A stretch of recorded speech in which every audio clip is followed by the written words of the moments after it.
La selección de Costa Rica sabe que los próximos 3 puntos en la eliminatoria son vitales. Recibe a México en el Estadio Nacional de San José de Costa Rica. El equipo que dirige el colombiano Jorge Luis Pinto tiene que sacar la victoria jugando de local para no complicarse su camino rumbo al hexagonal, sabiendo incluso que luego, 4 días después, tiene que visitar al equipo de Chepo de la Torre en el Estadio Azteca, donde es muy difícil ganar. Costa Rica juega contra una selección mexicana que viene con paso perfecto, que sacó una victoria clave e importantísima del Estadio Cuscatlán en San Salvador y que también sabe que ganando de visitante y asegurando los puntos de local en este doble enfrentamiento frente a los ticos habrá dado el paso seguro a la clasificación del hexagonal del año entrante, que sellará la suerte de 3 equipos de la CONCACAF al Mundial de Brasil 2014.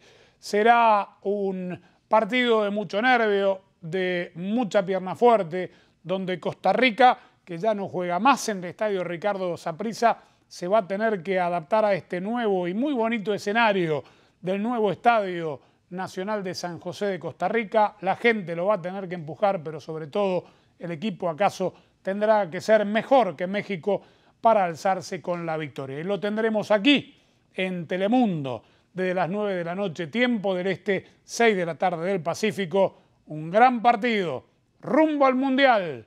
Costa Rica frente a México.